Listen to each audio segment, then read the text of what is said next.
Welcome to part one of the 2016 Ops Series. Today's session is creating franchisee business vision plans and aligning them with the CEO's vision. We have a great panel with us today to help kick things off. Dave Mattson from Sandler Training, CEO and President, Olon, Hyde, the Director of Operations for Office Pride Commercial Cleaning, and Eric Stites, FBR CEO and Managing Partner. Eric's also going to be moderating the discussion for us today, so I'm going to turn things over to him and let him get us started. Great, thanks Mike. I appreciate it. Welcome everybody.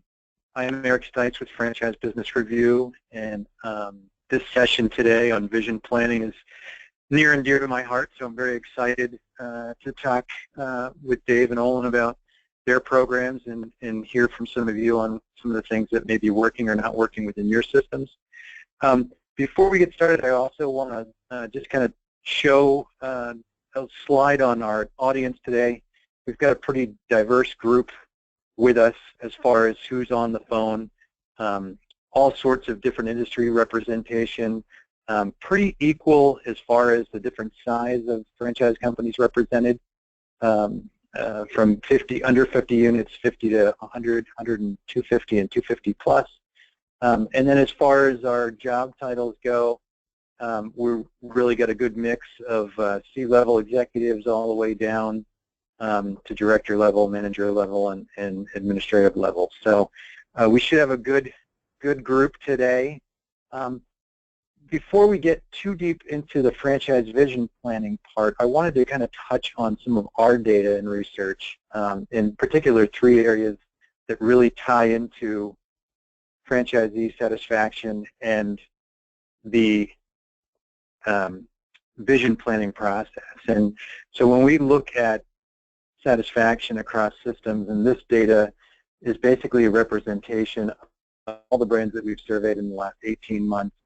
It's over 350 companies compared to the top brands that we look at and how they compare. And we look at things like, was the investment in their business consistent with their expectations? How strong their overall financial picture is for their business? And the senior management provide a clear vision for the company as a whole, and we're going to look at how the company vision and a franchisee's personal vision intertie and align with us today. So I want to kind of start off and ask Olon and Dave if they can give us just a little bit of background on their company and how they approach vision planning within their organization. So Dave, why don't we start off with you? Sure. It's Dave Mattson, CEO of Sandler Training. We are a sales management, sales training franchise.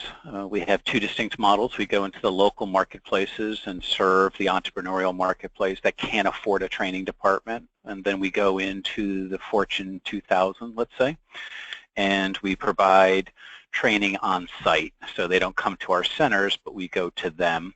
Each year we have 31,000 people go through our program around the world. We've got 265 franchises, and we've been franchising since 1984. And how we do it is a little different, I guess.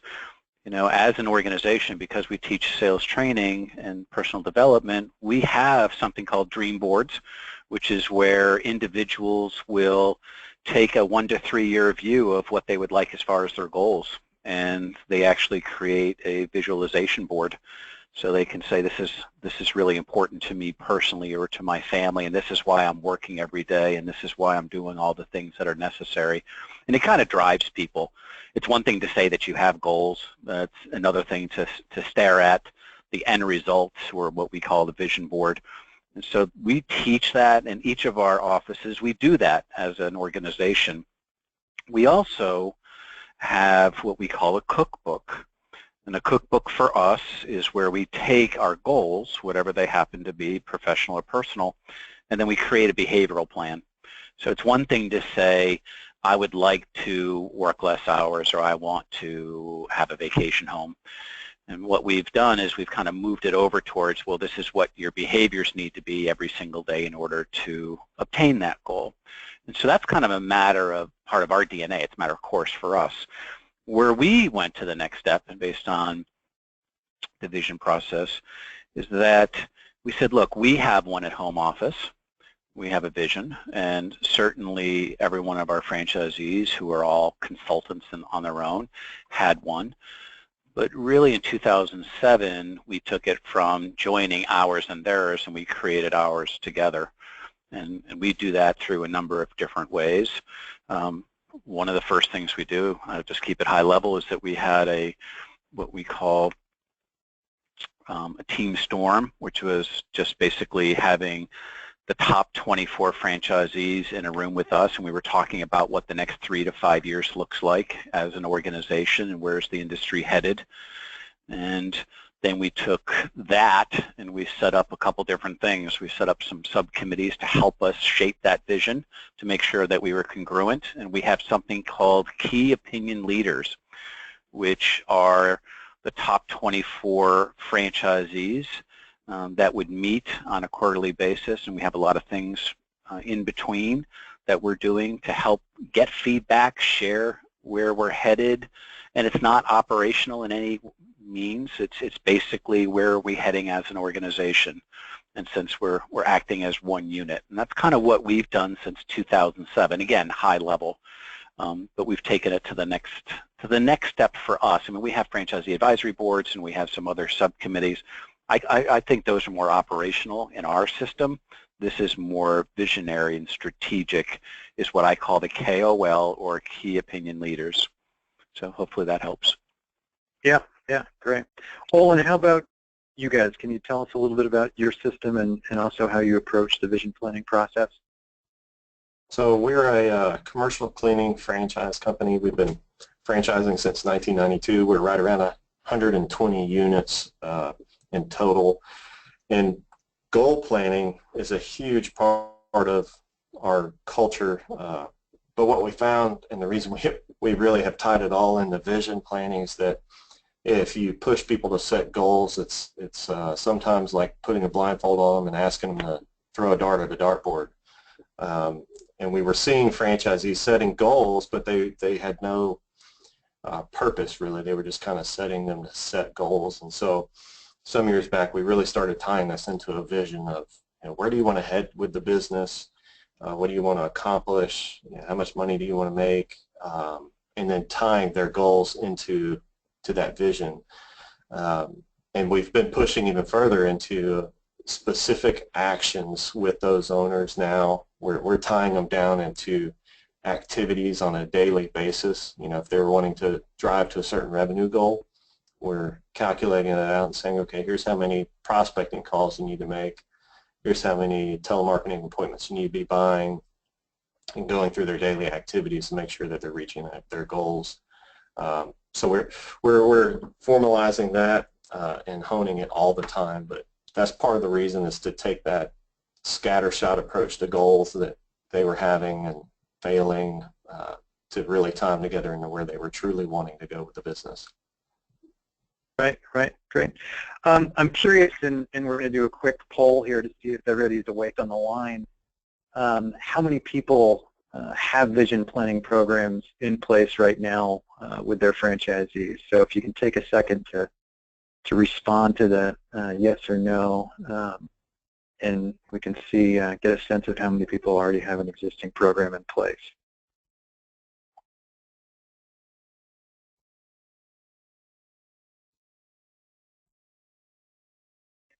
I mean, one of the struggles that I've seen over the years, especially with brands that have the entrepreneur still, they don't have professional management, but the entrepreneur is still running the organization, is that so often the vision, if you will, is just so tied to the vision of the company and the vision of the entrepreneur, and it's pretty much, get on board with this vision or not. And there's not a very deep or thorough understanding of franchisees' vision and where they might want to take the business. So if we look at the audience, about 20% have a plan in place. Another 60% or so don't, 59%, and another 21% are currently in the works. So again, the majority don't have something in place. So that I think that's an opportunity to really look at.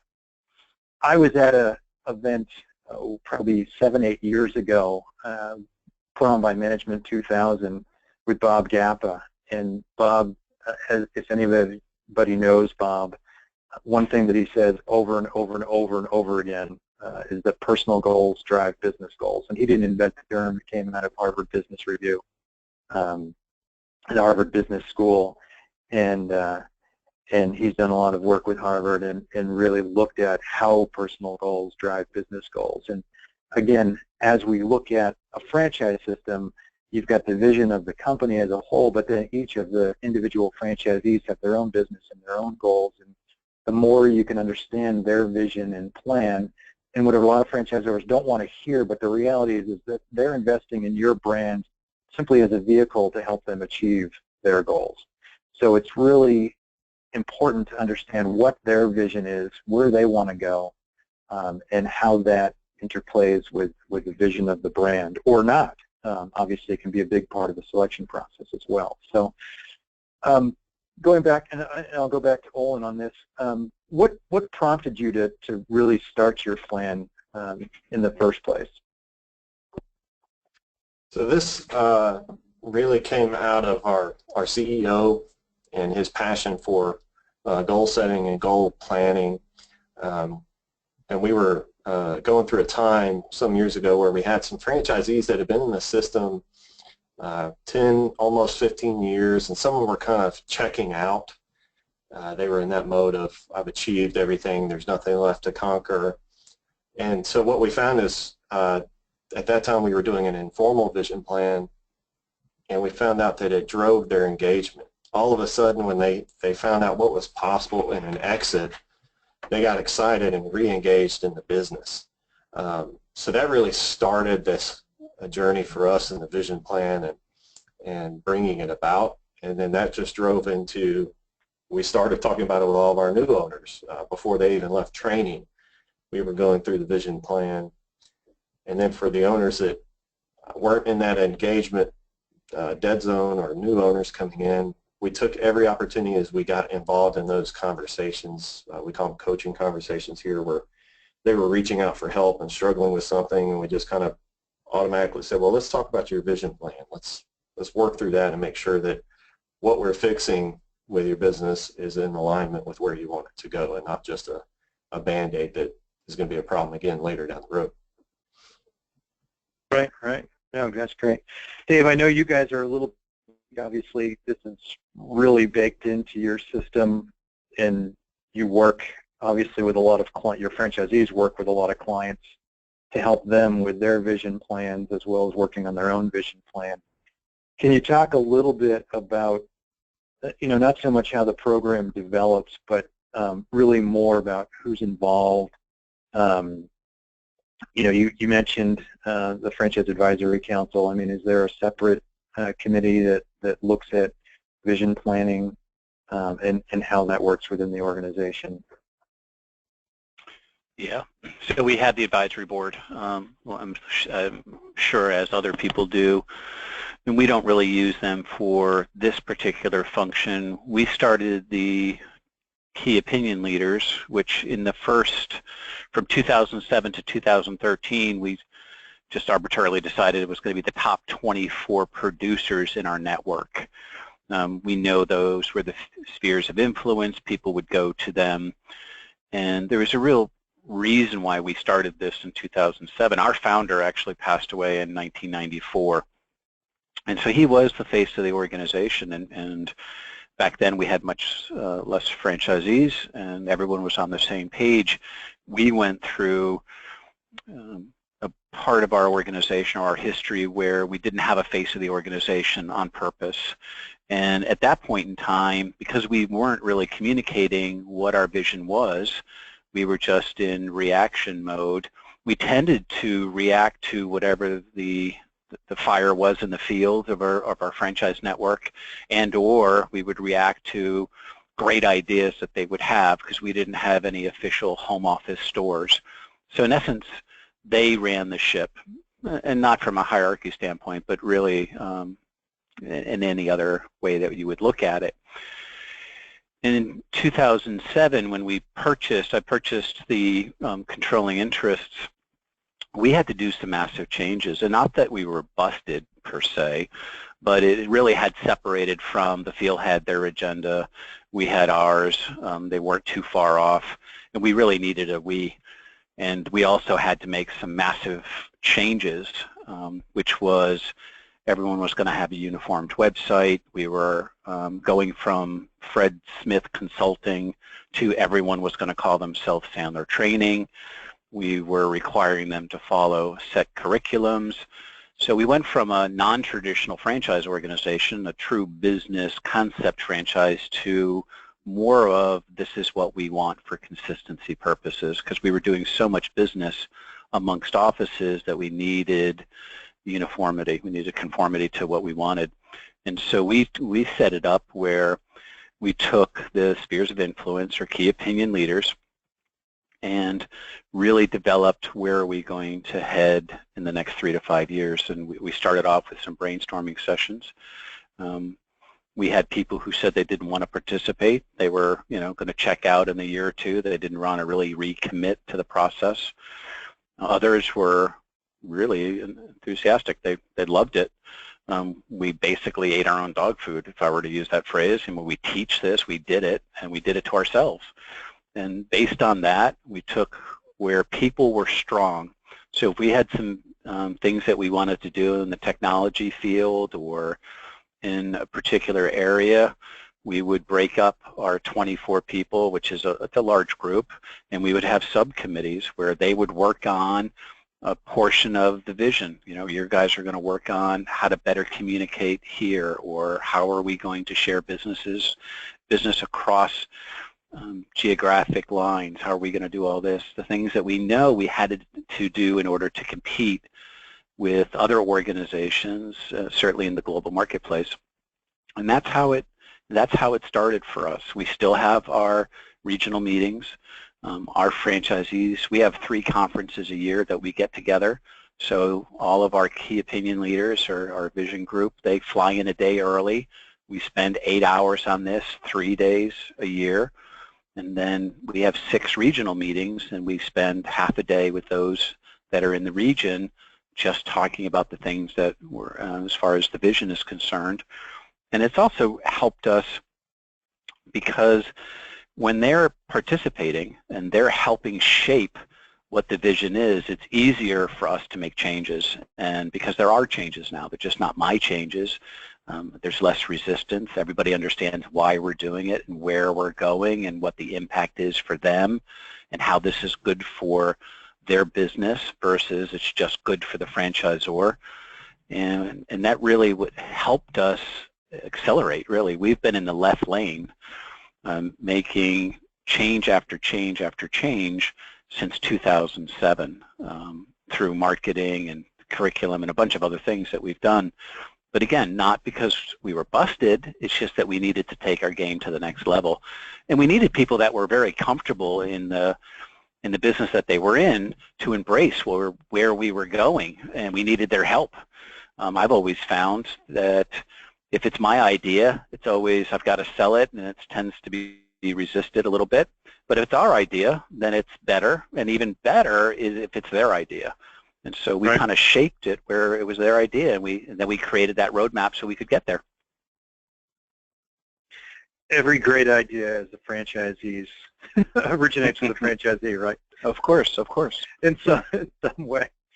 I mean, you mentioned pushback or overcoming pushback. I'm just curious, do you get much pushback from franchisees today as far as participating in the process? No, we talk about it when they're in for Discovery Day. My job during Discovery Day is not necessarily to talk about day-to-day stuff. I come in and just say, here's where we're going over the next 3 to 5 years, and this is what it looks like, and here's where we are today, and here's the journey. So they hear it day one. They can decide very quickly whether there's, congruency there, and then we do it in initial training. And now it's not really, I don't have any pushback when it comes to what we're doing as far as vision is concerned, because the other thing that we do is we say it's not set in stone. It's a bit jello-ish, which means that they can come to us and say, here's something that we believe is a good idea, here's why it's trending. And because it's a very open dialogue and the way that we do it, people feel empowered to bring good ideas to the table, and it may be completely different. I can tell you that I spent 6 to 7 months creating something based on the vision meeting, only to have it completely thrown out the door when I showed up. And not because it was a bad work product per se, it's just that the world had changed and very, very quick, very dramatically, and so we just kind of threw it out. And because we're okay with that, and you know, that's just the way it is, people feel very safe sharing it, and so therefore we really aren't getting the resistance that I would have expected, because again, we are now almost quote-unquote a true franchise compared to where we started from. And we did get pushback initially, which was, hey, I didn't buy into this concept, this is not what I signed up for, hey, this is completely different, would you allow me to get out of my franchise and still operate? All that stuff was going on in the mid-2000s, and right now, you know, we've got very high customer satisfaction ratings with you know, any of the surveys, and we certainly know, I think we do very, very, very well with the one that you do, and so for now, the majority of our new franchises are coming from referrals that we get from our existing franchise owners. That's our number one source, which is a good testament to something's working. Yeah, yeah, no, exactly. Olon, how about you? Can you talk a little bit, I know your program is a little bit newer, can you talk about how it was rolled out and maybe resistance and pushback you got from your franchisees as to what is this, and oh gosh, now now what are they asking me to do? Yeah, absolutely. You know, for the most part, it was welcomed. Franchisees were very excited about it. There was no outright pushback. There was no franchisees that were saying, oh, good Lord, we don't want to do this. They were all very excited about it because they saw the value, they saw the benefit. One of the ways I would say we got pushback is in a passive way. Franchisees would start the process with the vision plan. We would ask them for some information. For example, we may have asked them for some of their financial information so that we could go through and craft some of those numbers in their activities, and they would just drag their feet on it. You know, for whatever reason it might be, either they didn't have their books up to date, or maybe they were embarrassed. So we got more passive pushback than, you know, vocal or open or outright.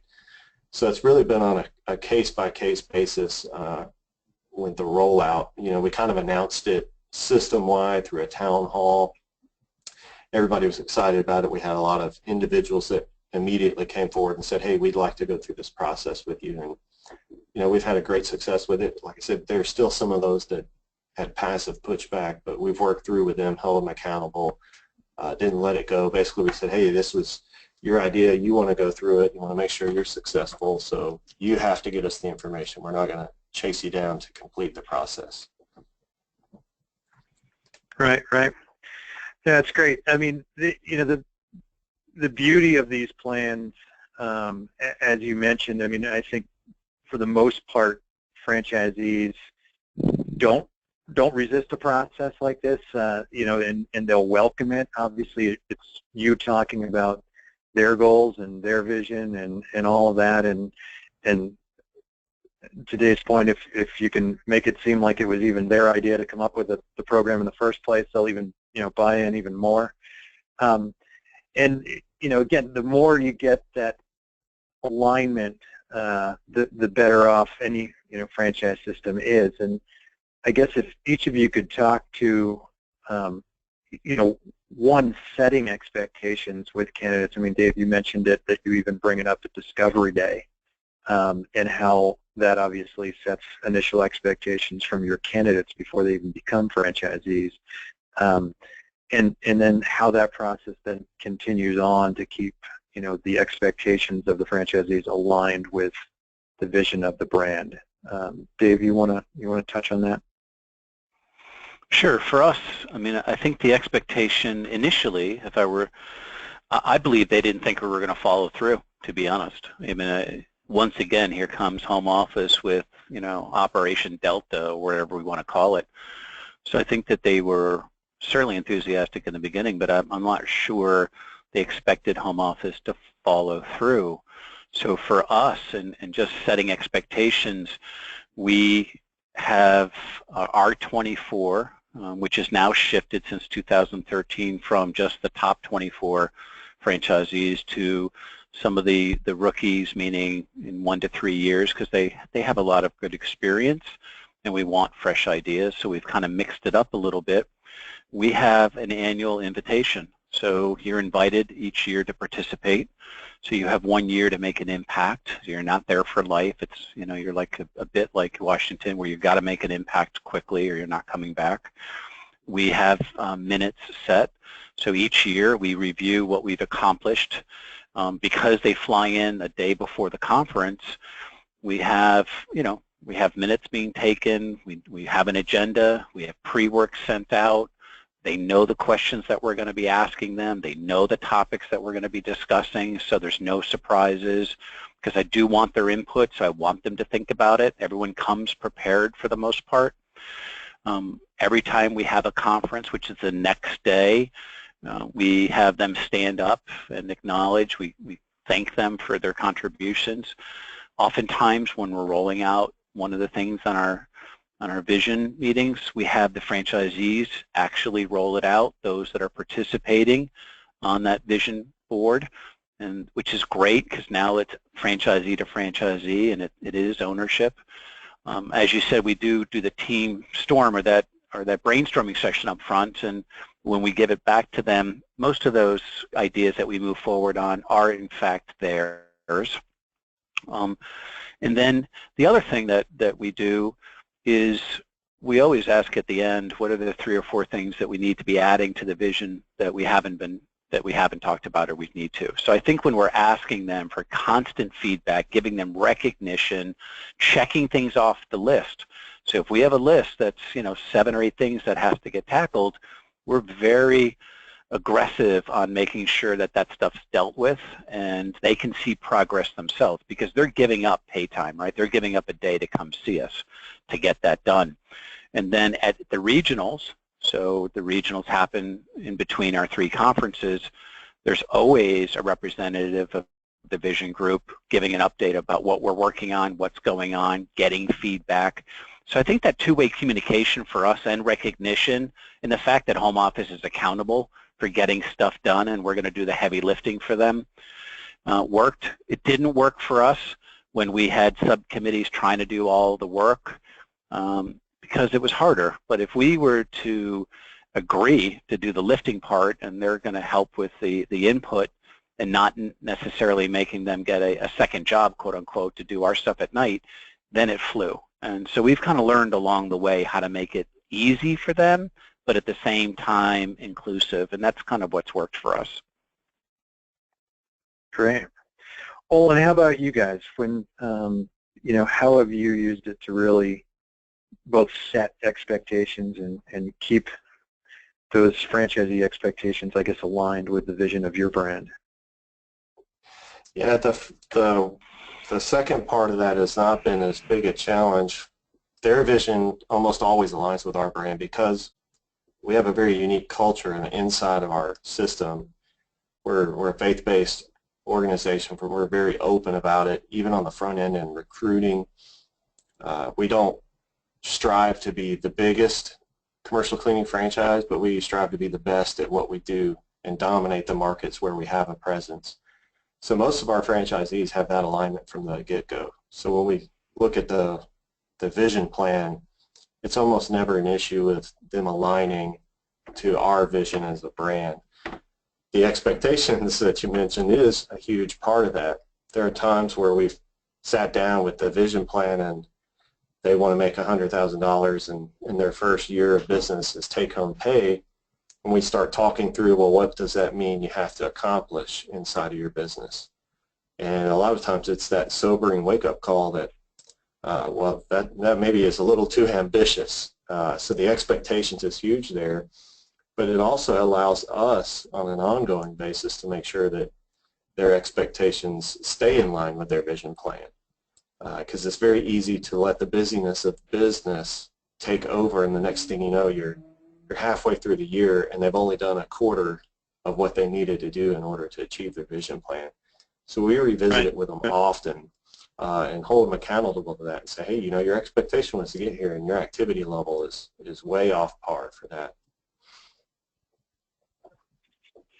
Yeah, that actually gets into my next question was going to be how often do you sit down and visit? I know, Dave, you mentioned your process of bringing franchisees back together, or at least your group back together annually, and to review those. And it sounds, Olon, like you're revisiting those very frequently as well.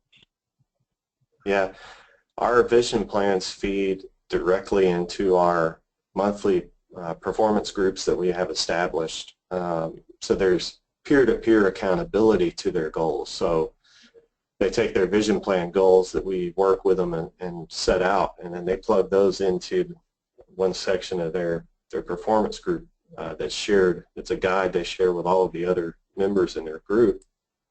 And then they have to stand before their peers and kind of say, hey, I'm sucking at achieving my vision plan, and here's what I plan to change. Or it's a huge motivation when they have to stand up and say those things, or they get to stand up and say, I'm doing a great job here, I'm ahead of schedule, it's good to have the pressure off and receive that encouragement from their peers. So we're doing that on a monthly basis, and then formally sitting down, reviewing, making sure that the vision plan is still in line with their long-term goals. We do once a year with them, going back through the whole formal process.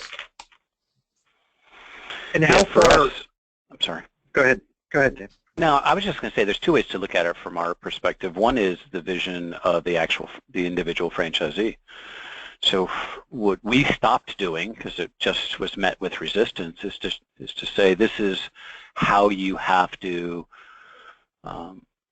get to the end result. I mean, here is the roadmap.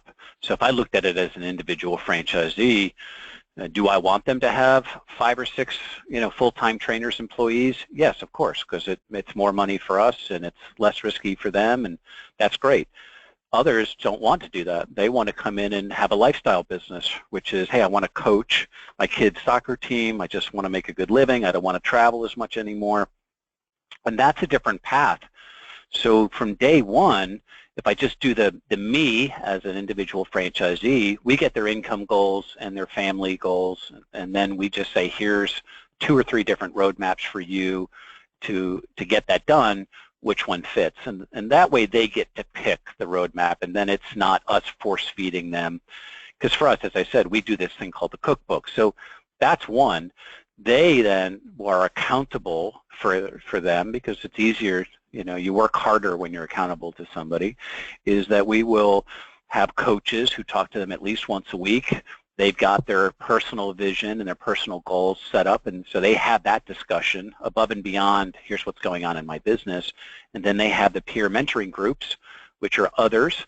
Even in our initial training, the group that goes through initial training together is always going to communicate and kind of make sure that they stay together throughout their journey within Sandler.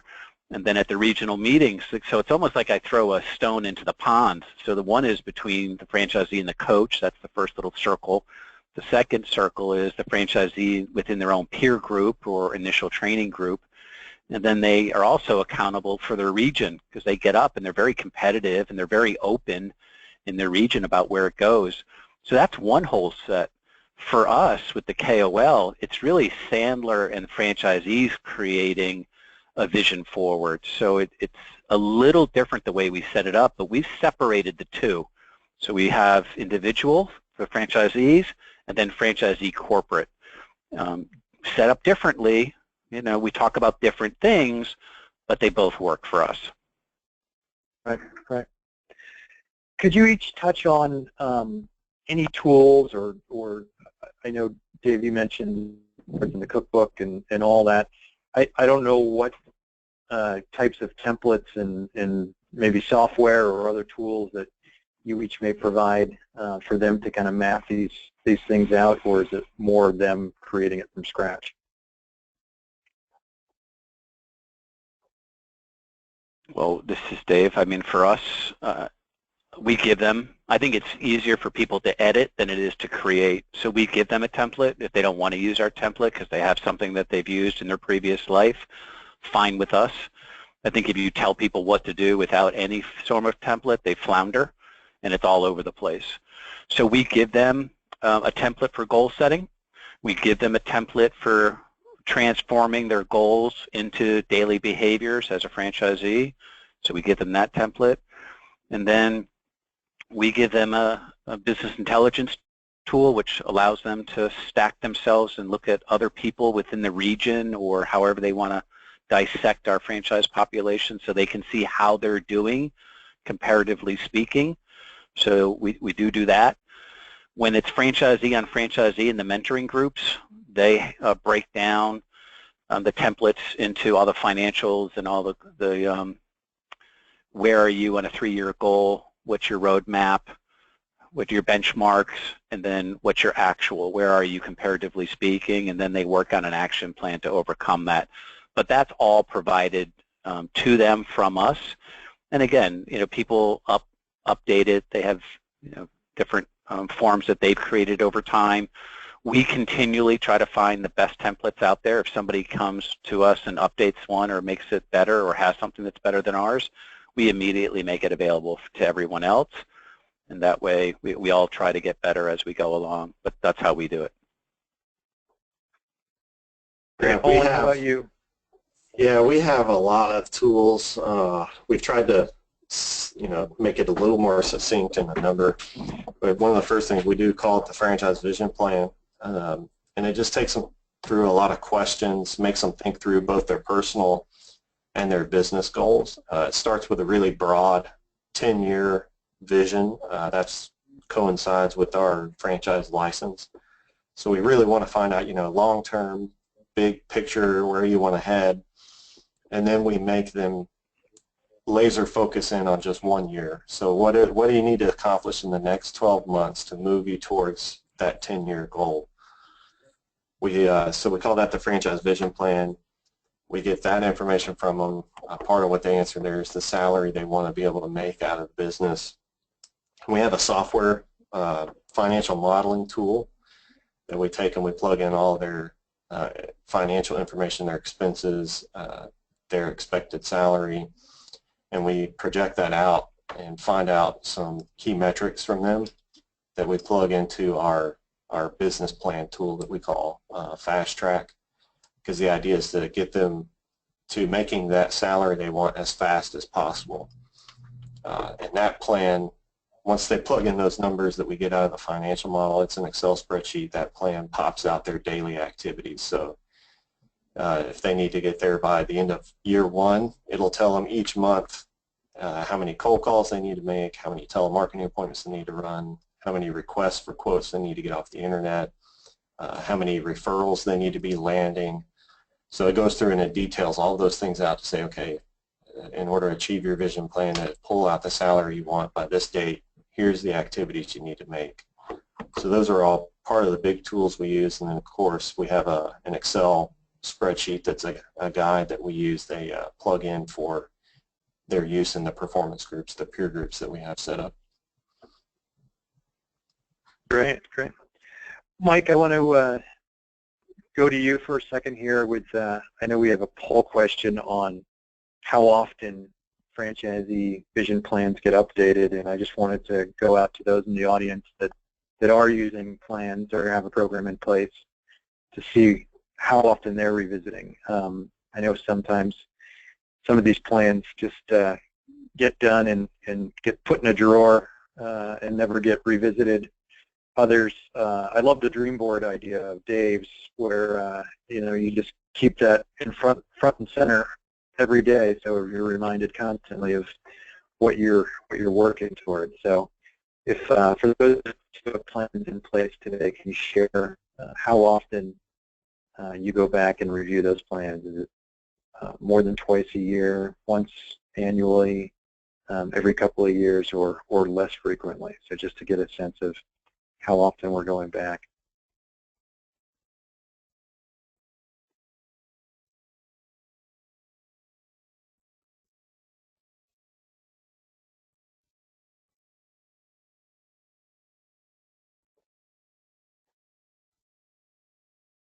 So it looks like the vast majority are in the less than once every 2 years bucket.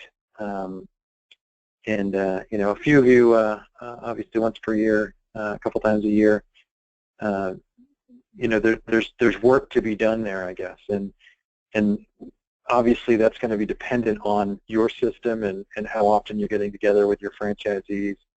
I know that a lot of people really need that quarterly reset, at least refresher and reminder of what they're working towards and what their goals are for the next 90 days. I want to shift a little bit and talk. I mean, the biggest challenges that we hear from franchisors, and I also want to encourage questions from the audience as much as possible for all the things that we're talking about. But it's really these people will say to me, Eric, these programs are great, these plans are great. What a great idea. But it's the implementation process, and it's really working with those individual franchisees and getting them on board. And each of you have kind of talked about the expectation of having to get up in front of your peers, which obviously is a big driving force. That peer pressure, I think, works a lot better than the franchisor pressure. But if I were to reach out to you, Olon, or you, Dave, and ask, is there one, what's the one nugget to really help get franchisees back on track that have kind of fallen off their plan? What would you say to me? What do you think has worked the best in your system? Dave, we'll start with you. Well, look, I saw the last poll. For us, we're constantly updating and talking about the vision of our franchisees. Our coaches, I consider them more shrinks than they are operational. Do they have operational discussions? Yeah, they do. Do they tell people how to do things? Yeah, they do. They spend majority of time on head stuff. How are you dealing with X? And it could be dealing with success, to be honest with you. I mean, we have a large group of people who have definitely hit their financial and personal goals. It's fact.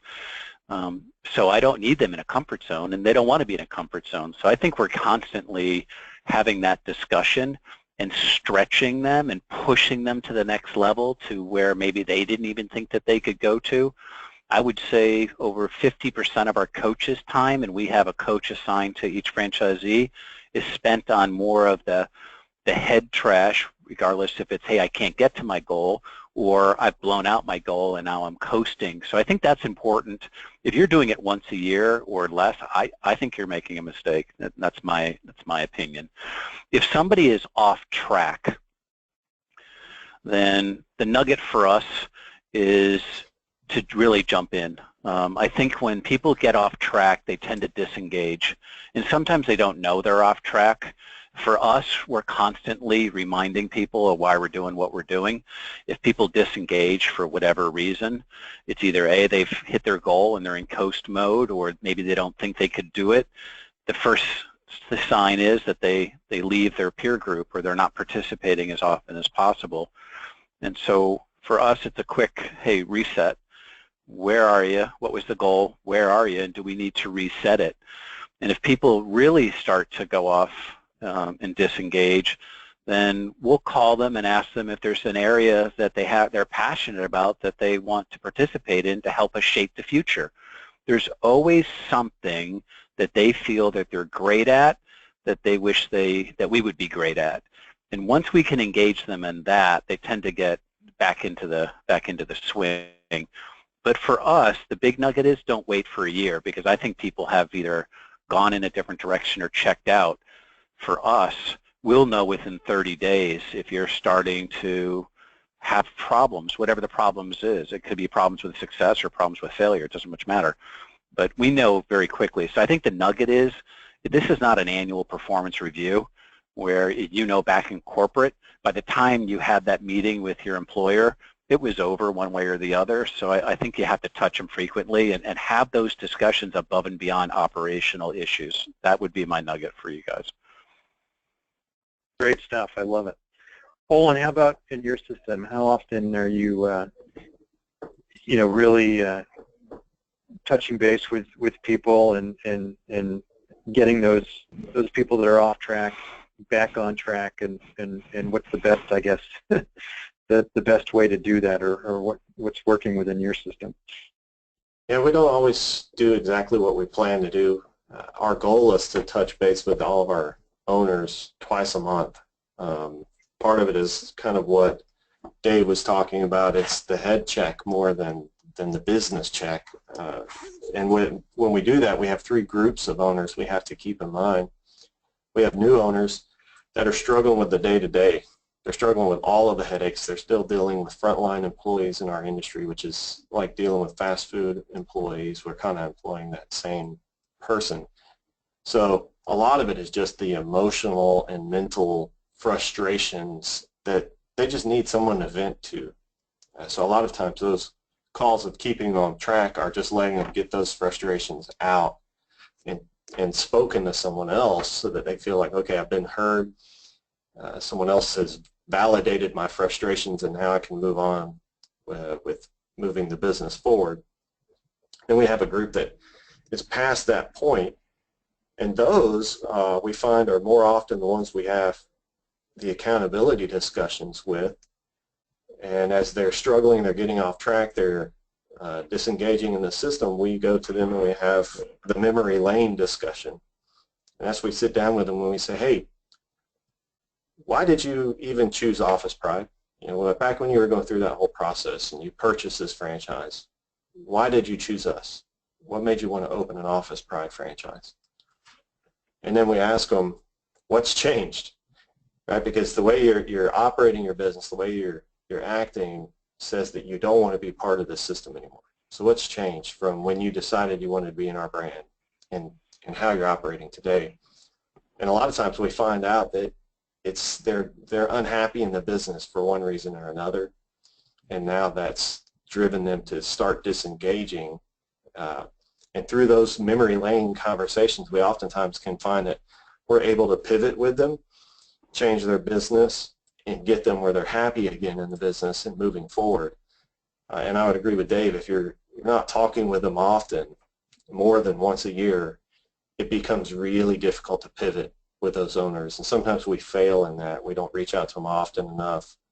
And when we finally get that connection made with them, we find it's really hard to pivot. And sometimes those are the owners we have that exit because we fail on our end to reach out to them often enough. And then we have the mature franchisees that have been in the system, and they're falling off because, as Dave was saying, they've achieved everything they set out to do. So now they're looking out there going, well, what's new on the horizon? And so we have to reach out and re-engage them and recraft their vision plan to achieve something new. They've already achieved all they originally set out to do. So now we have to expand their horizons to say, well, have you thought about this? And so oftentimes we find they go, oh, I hadn't even considered that as an option. And then we see their excitement and their engagement level go back through the roof, and they begin achieving great things again. Yeah, it's interesting. I mean, obviously being in the satisfaction and engagement world, we work with a lot of clients to help them, improve satisfaction and improve engagement. But to your point, Dave, you're right. I mean, forcing people outside of their comfort zone becomes an issue for top performers. I mean, and as you said, Olon, franchisees that are successful, your most successful franchisees do hit that point where they've achieved their initial vision and they plateau. And if you don't get in there and force them outside their comfort zone, they won't grow, or they'll just stagnate. And I guess a lot of franchisors would be like, oh, poor you, that's a tough problem to have. But, I've worked with a lot of companies where it is an issue that, they have very successful franchisees that just hit that plateau and, they get comfortable and they just don't want to work any harder to get to that next level. And I think that that's just as challenging as the person that's struggling, sometimes even more so, because you're typically dealing with a very strong type A personality to try and get that franchisee re-engaged and remotivated.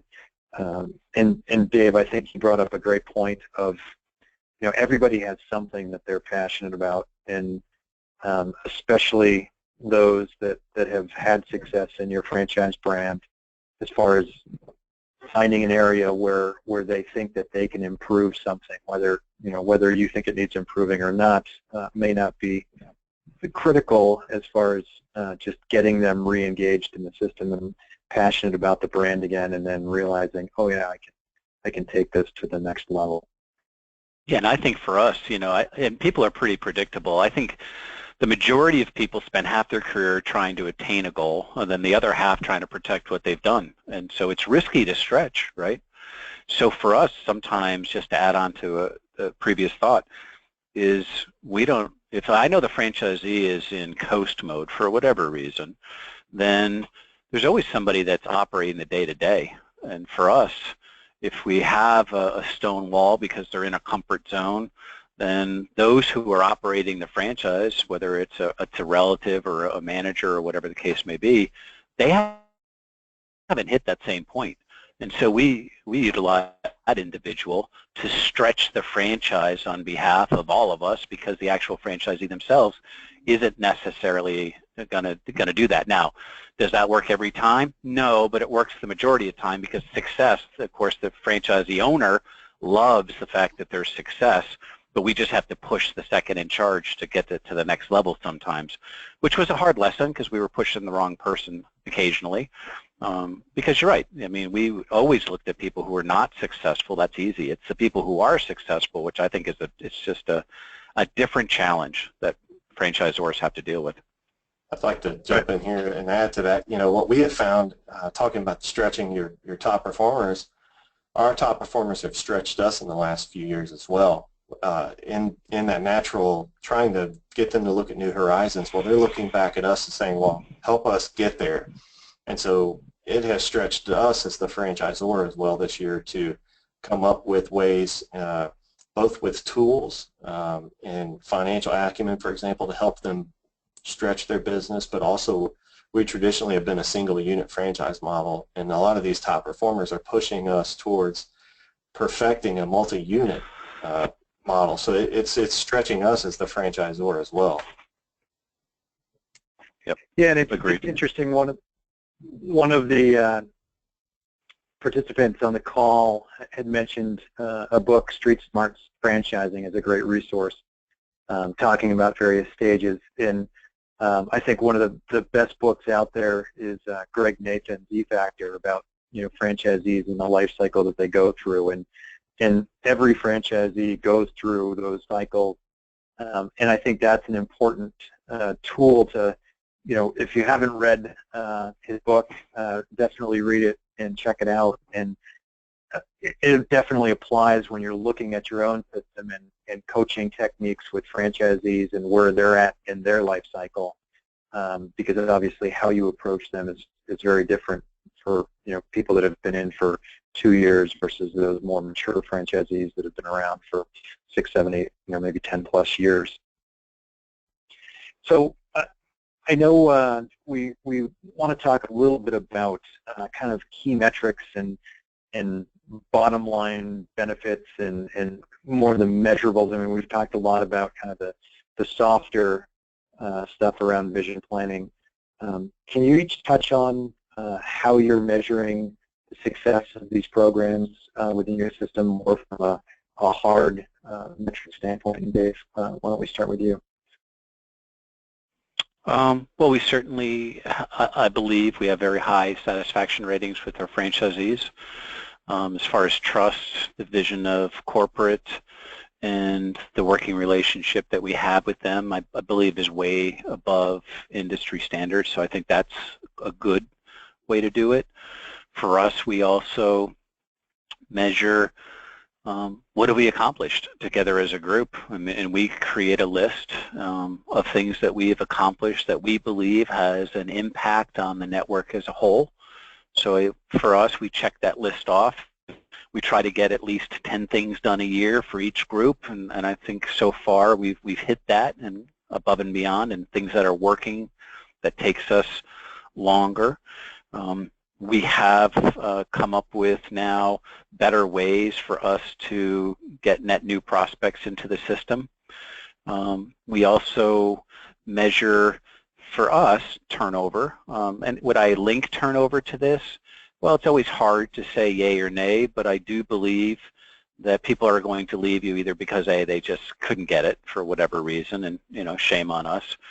But equally as important is if people left because they just didn't feel like this was the organization. Whether I don't care if they were in a franchise. Most of our franchisees have been franchises with us 10 plus years, so we've got a lot of veterans, but we don't want to lose them. So we do turnover, we do measure, do we get referrals, we do measure all the things that you guys do a great job at, and that's how we measure it. And really, I think it's just the interaction. I invite franchise prospects to our national meetings. They can sit in on our conferences and participate and just get the feel of it. And most organizations will shy away from that because there's a lot of us and them. But to me, we don't hide from it. And we've always had a very high success rate when people get to participate. So I think it's a lot of little things that we come back and say, hey, that's going well. Hey, this is a measurement. So for us, again, it's engagement, it's satisfaction ratings, it's the adoption of new tools. We track how long it takes our field to adopt. We've actually decreased the length of time to adopt new programs, new things, almost by half because they were participating in it. Our success rate has gone up. So I think for us, and it's just a way of life now, I'm not even sure that if we had a low measurement in a particular area, would we stop? No. To us, it's just become part of our DNA. And in the world that we are in, we just believe that doing it together is going to be a lot easier because, the time that we give it, which is a day before every conference, and the coaches are talking about it constantly, and we're doing all the regionals with the Vision Group, that is a small investment on our end versus cleaning up the mess when everyone's operating without a plan or chasing their own rainbow and we're not headed in the same direction. So I think the investment of time is far less and far more productive than if you didn't have anything at all. And that's what we've kind of proved out to ourselves. Olon, how about you? I know you're a little over a year into this process. What hard metrics are you looking at as far as what's working and what's not? Yeah, we have not measured success in the past. So one of the big things we have really honed in on was how do we define success? If we were to say, here's a successful Office Pride franchisee, what does that mean? And so we really honed in on that and defined it and have created a couple of key metrics for us. One is in revenue growth for them. So we're measuring the first 3 years of revenue growth for franchisees, and we have benchmarks that we want them to achieve. So that's one way we're measuring success. Second huge way we're measuring is through engagement. And it's the same thing. We sat down and said, what are the things that our successful franchisees are doing that we would say they're fully engaged and they're successful, they're living out the model as we teach it? What are some things that we can measure? And so we came up with 5 factors that we say we're going to measure. One of them is visiting our internal website where we distribute news, training, events, all kinds of things in the system. They can connect with other owners there through forums. So are they visiting that at least once a week? That's one of our factors. Are they in a performance group or not? Are they doing their monthly coaching or not? Are they involved? Are they doing their annual review, which for us is a huge meeting. That's part of where we revisit this franchise vision plan. We revisit their financials in the business. We go through their goal planning with them. We make sure everything's in alignment. And then the other factor that we measure is, are they coming to our annual conference or not? Because what we know from the numbers is the franchisees that come year over year to our annual conference do 2.5 times the revenue of those franchisees that don't. And so those are our 5 factors for measuring our engagement. So that's a huge push this year. That's one of our corporate goals, is to improve our engagement factor with our franchisees across the board. And then another big way that we're measuring that success is through 10 key performance indicators, 10 KPIs that each franchisee is measuring individually. And so we're pushing that accountability and that education out through our performance groups. So they're measuring those KPIs there. They're having to look at them every month, post them up to their peers and say, you know, I was tired this month, so I just paid people way more than I should so that I didn't have to go out and do the cleaning myself. That's why my gross profit's in the tank. And so that's another way we're measuring success. And then the last way, and one of the ways that really drove some of these specific ways we're measuring is actually through the franchise business review. One particular question has haunted us the last 2 years, and that's how well do I understand the financial picture of my business?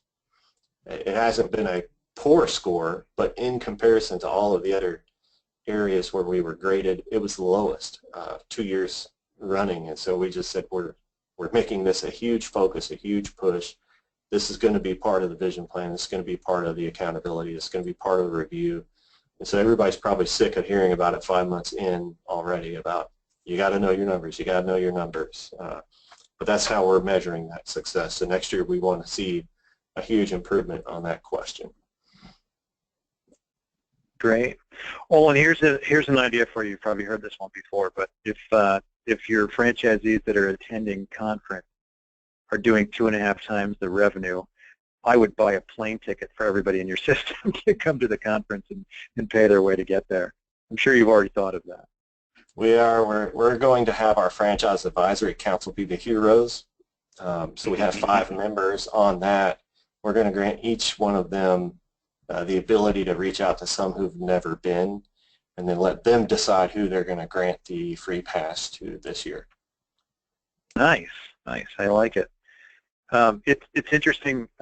One client that we worked with a couple of years ago, and I know a number of franchisors do this, they make conference attendance mandatory, and they have a review committee for people that, for whatever reason, need to get out of, they have a legitimate conflict to get out of conference, so like a wedding or a death in the family or something, but that review committee is all franchisees. So if you're going to blow off the annual conference, you have to go before a board of franchisees to present your case, and if they don't think it's a good excuse, they'll still charge you for the conference. So we've had a lot of questions coming in, and I know a lot of questions were related to the books that I had mentioned.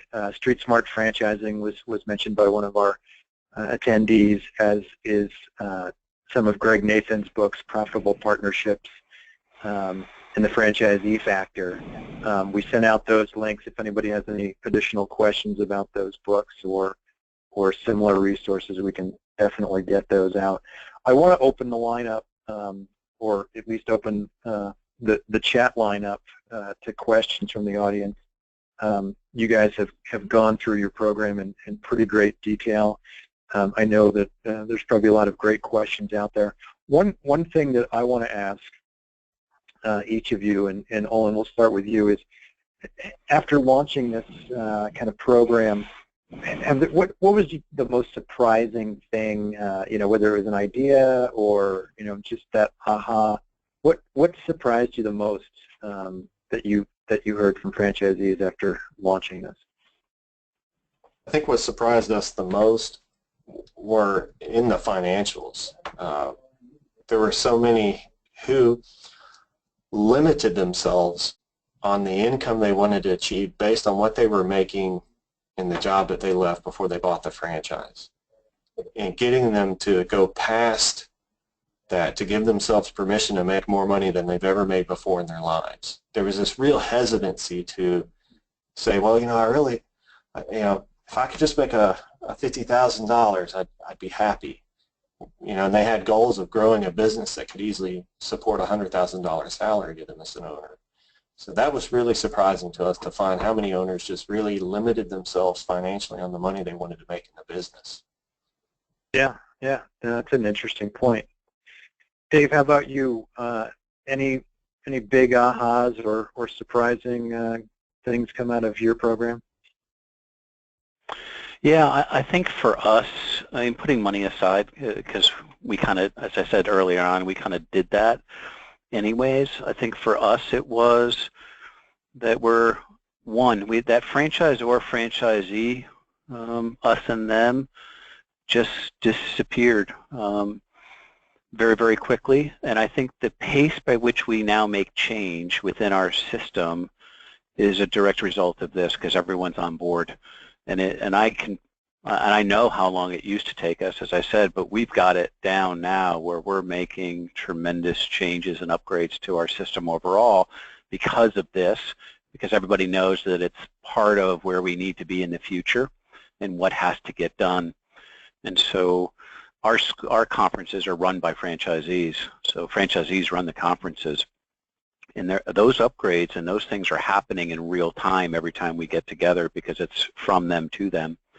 But I think the greatest aha for us is the change and the fact that we have a much higher satisfaction rating than we ever did in the past. And it's because of the fact that we're doing stuff together and we're very transparent, and we own up to the fact that if we've dropped the ball or if we don't agree with it, we're not going to smile and say, yeah, we'll do that, when we're not. So I think it's that honesty was a great benefit on both sides as well. So Great. A lot of intangibles, to be honest. Great. Olon, I'm going to quiz you here. We had a question to if you could repeat your 10 key performance indicators that you mentioned a minute ago, see if you have them committed to memory. Our 5 engagement factors, yes, if that's what they're asking. I didn't state the 10 key performance indicators, but I could. But our 5 engagement factors. I'm sorry, that's what the question is what are the 10? Okay, the 10, we have a direct labor percentage. As a percentage of income is 1. Gross profit as a percentage, and of course, in order to achieve that, we've pushed out a standard chart of accounts, so our franchisees are all using the same metrics there for the gross profit. Another huge factor for us is chemicals and supplies that we use in delivering our service. We have a key performance indicator we call the growth factor, where we're measuring retention versus new customers, and that's a ratio that they're plugging in. We also have open proposals, just as a number. We have closed percentage on their proposals. We measure EBITDA, current ratio, open cleaning hours. I can't remember the others, but that's most of them. Open cleaning hours is, for us, it's a huge leading indicator of how many staff positions are empty. Interesting. Good stuff. Another question came in is, basically, since most of the callers, most of the audience members don't have a program yet and are either working on one currently or will be working on one shortly after the great advice they got on this call, what advice would you have for someone looking to start a new program? Any major mistakes you made or anything that you think that could help facilitate rolling a program out? Dave, any thoughts on that? We started with the brainstorming. We had a facilitator that happened to be internal, but it was a facilitator that didn't participate in the day-to-day vision stuff, that solicited ideas in real time from both home office participants and the field. Once we gathered that was because that allowed us to add what we thought was important. We got what they thought was important, and then we went back and started to prioritize what we were going to tackle first as a group. Some of it we took offline and did internally, and some of it we did it as a group. But I think that first step for us was getting on the same page as far as where do we want to go over the next 3 to 5 years, and then talk a little bit about each of the roads to get there. So I think for us that was really helpful to engage them day one. Olon, how about you? Any advice for someone that's rolling out a new program? If you have a franchise advisory council, take it to them and make sure that they see the value in it. The other huge thing we found that was a key success for us is Dave calls them key opinion leaders. but they're your influencers, right? They're the ones that everybody else in the system looks to and says, well, what do you think about this? And we went to them first and got their buy-in on this and said, hey, you know, this is where we're wanting to go. This is what we want to accomplish, and got their buy-in so that when the franchisees came to them and said, you know, what are your thoughts on this? They were all on board for it. They were pushing it out. So that's a huge key for the success on that. The other one I would say is do a quick mock-up. Don't put a lot of time, energy, and effort in creating fancy tools to roll out and then find out that they don't work and that the franchisees hate them. So do a quick draft, find out if the, you know, the working concept is good, and then put your effort into making it, you know, polished. Yeah. I would add one more for us is when it comes to individual visions, not us and them combined, but when you're talking about individual franchise owners, the other aha moment for us is that we made it the responsibility of their coach to stay engaged, and we track them on the success of the individual franchise owners. So even though ultimately it's a responsibility of the franchisee, we look to our coach who's assigned to the franchisee to make sure that they've helped that person meet and exceed whatever the vision was that they created. So once we tied that individual franchisee's vision to a coach, we had substantially different results in a positive way, because now somebody was responsible and accountable for paying attention to that and pushing and reporting and helping, versus what's their plan, it's their responsibility, I don't know what's happening, and that doesn't work for us anyways. Right. Olon, we did get another question too as to if you could repeat your 5 engagement factors, so we're keeping you on your toes. Yeah, I've got those committed to memory for sure. But one is our internal intranet. We call it the Vine. We want to make sure that franchisees are logging in at 1 time a week. Are they in a performance group, a peer group? Are they doing their monthly coaching? Are they doing their annual review planning meeting with us? And are they attending the annual conference? And we measure each one of those as a 20% weight. So if they had 2 of those out of the 5, they'd be a 40% engaged franchisee. Excellent. I like it. Well, I want to thank both of you for your insights. I know people got a lot of nuggets out of this call, and I want to encourage any additional questions, please chat them in, and if we don't get to them all, certainly we can follow up with you afterwards.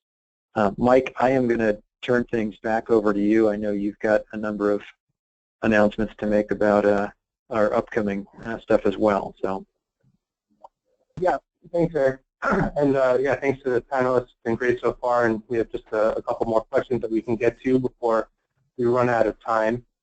Let me just throw out a question quick for Dave, which is for the continuing leaders. You mentioned that you had 24 top performers.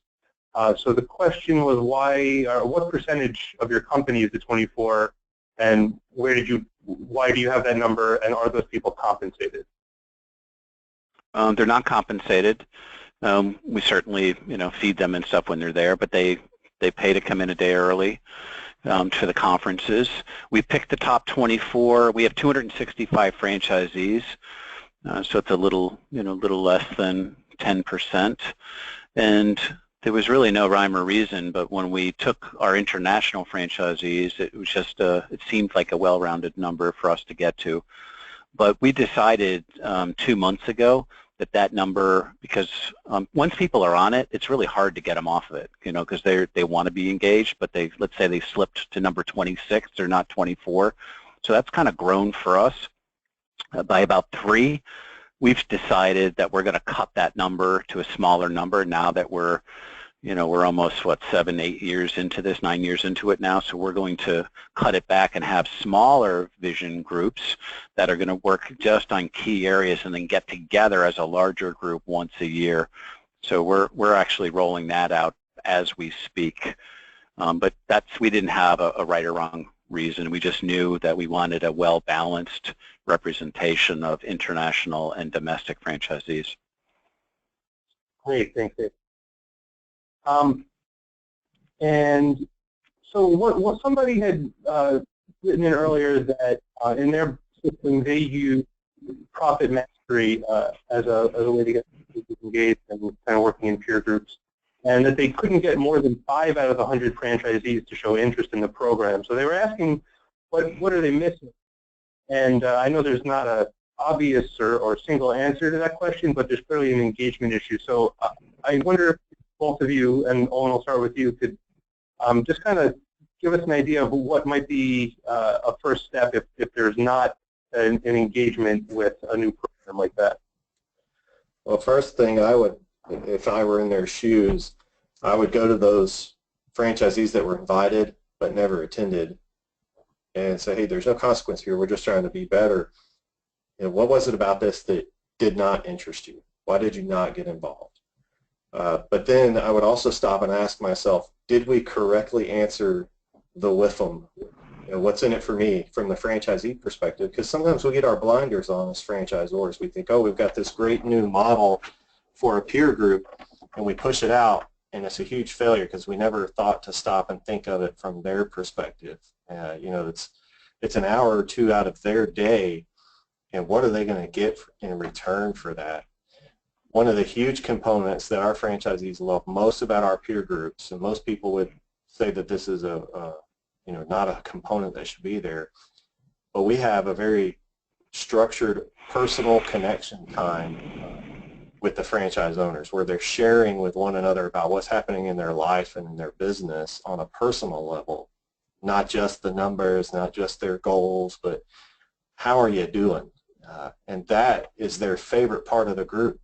You know, that's the only reason I know that they keep coming back is because that's a strong part of our peer group structure. Great.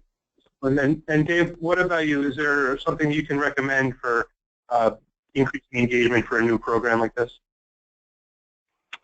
I think for us, there's a couple things that come to mind. Number one is I think you should start talking about it at your conferences or on your webinars or whatever the case may be, so they've heard it several times and they're anticipating it. So I think you'd have to do a little pre-sell.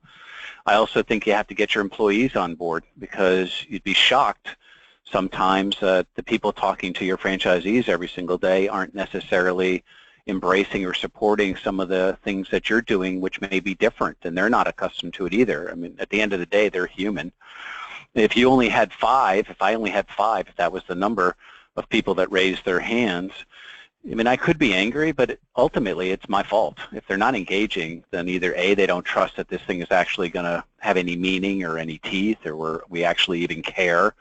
So I take it upon us, and I would do a couple things. You could start with the 5 and really show some results, or you could ask the 5, is there anyone else in your sphere of other franchisees that you think would be a viable candidate? And now you probably would get 10 pretty quickly. If you do a good job, then your goal should have that people are asking you in the second year to participate versus you begging for people to participate. The other thing that I do all the time is I ask our coaches, I want 3 viable candidates from each of you. And so they're out there, you know, talking to people and saying things like, you know, Dave asked me for a volunteer. Out of everyone in my group, I thought you were the best candidate, and they talk it through. So I think there's an elevation of it's good to be on it, you know, and versus, hey, we really need you, no one else is there. So I think it's how you sell it, but it's also how you sell it to your internal group, and that's how what we've done over time. That's how we did it. I'll add one more thing. For us, we've been doing the peer groups for a long time, and we've got about 5 going right now inside of our system.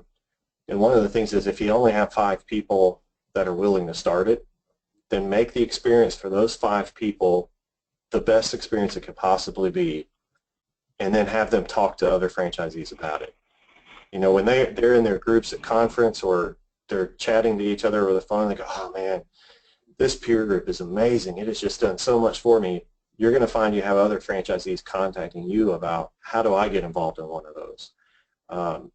So don't look at just having 5 in a group as a failure. Look at it as this is my pilot group, and we have to nail this one. We have to make this one exceptional, so that they'll spread the word and it will catch fire. Yeah, I agree. When it's coming to peer group, I mean, if we're doing vision between franchisee and franchisee, because I keep talking about franchisor and franchisee, but amongst themselves, I 100% agree. I think if you over-service that initial group and even benchmark and share some of the results with their permission with others, I do think that you're going to cause people to say, I want to be part of that. I didn't realize that this was going to happen. That's kind of cool. And you spread it from within. I 100% agree with that. That's great advice from both of you. Thanks a lot. And as I move into the next question, I'm also going to share in the chat just a link to a quick feedback survey that I mentioned at the top. Should only take a couple of seconds, well, maybe 30 seconds for you guys to fill out. We'd really appreciate it just to let us know how you did on. So I'm going to, Dave, I think this is a follow-up to a previous question. Somebody was asking, are your coaches compensated for their time and are they corporate staff? I think that was a follow-up to the key opinion leaders question. Yeah, so key opinion leaders are franchisees not compensated. Regionals are franchisees not compensated. Peer-to-peer, so obviously franchisees not compensated.